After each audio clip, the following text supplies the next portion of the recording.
D'ordinaire noir de monde, le quartier de Notre-Dame est depuis plus d'un mois, comme le reste de la France.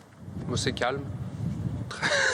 Voilà, c'est calme. C'est terrible, on a l'impression que c'est une maladie moyenâgeuse qui s'abat sur le monde, enfin sur notre petit monde à nous, qui était en effet fait de restaurants, de cafés, de touristes, de pas touristes, qui était plein, quoi. Là, c'est vide. Aux abords de la cathédrale, les péniches ont déserté la Seine et les rues sont quasiment vides.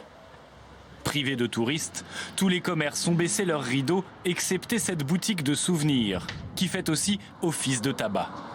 Il y a un an, on était comme ça, avec tous les autres commerçants fermés, mais vraiment complètement fermés. Et on était là avec l'association des commerçants. Et puis là, un an après, on est encore rebelote avec un quartier vide. Et voilà, c'est triste. Il y a un an, jour pour jour, la cathédrale subissait le pire incendie de son histoire. Un événement qu'ici, personne n'a oublié. Le 15 avril restera toujours le 15 avril 2019. Et quand on voit le 15 avril 2020, on se dit qu'il y a du chemin de parcouru, en même temps pas tant que ça. C'est toujours très émouvant de voir dans quel état elle est, malgré tout. Parce que quand on voit comme ça la façade, on a l'impression qu'il ne s'est rien passé, quoi. Puis si on se met un petit peu sur le côté ou si on voit les grues, c'est dramatique, quoi. C'est très triste. Les travaux, justement, ont été interrompus suite à la crise sanitaire. Grues et échafaudages sont figés depuis le 16 mars.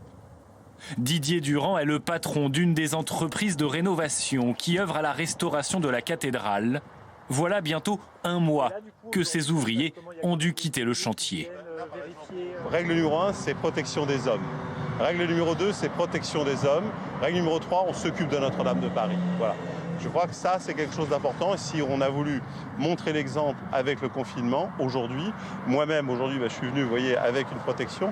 Tous nos salariés seront équipés à l'intérieur de la cathédrale et juste pour venir même, parce que c'est un problème de transport, on vient et on protège nos œuvres. Et ça, c'est la chose la plus importante.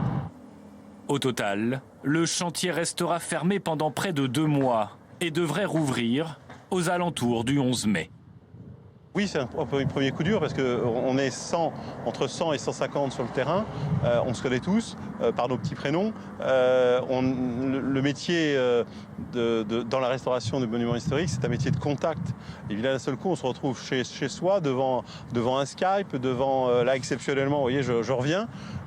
J'ai grand plaisir de la voir, de presque de la toucher, mais il y a une grosse frustration. Alors, ce chantier pourra-t-il se terminer d'ici 2024 comme annoncé il y a un an?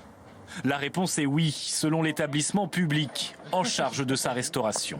On maintient l'objectif de rendre la cathédrale au culte le 16 avril 2024.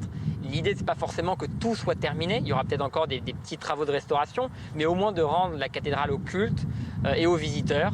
Ça, c'est un engagement et un objectif que nous maintenons. Pour commémorer le triste anniversaire de l'incendie, la plus ancienne cloche de la cathédrale va retentir ce soir à 20 h.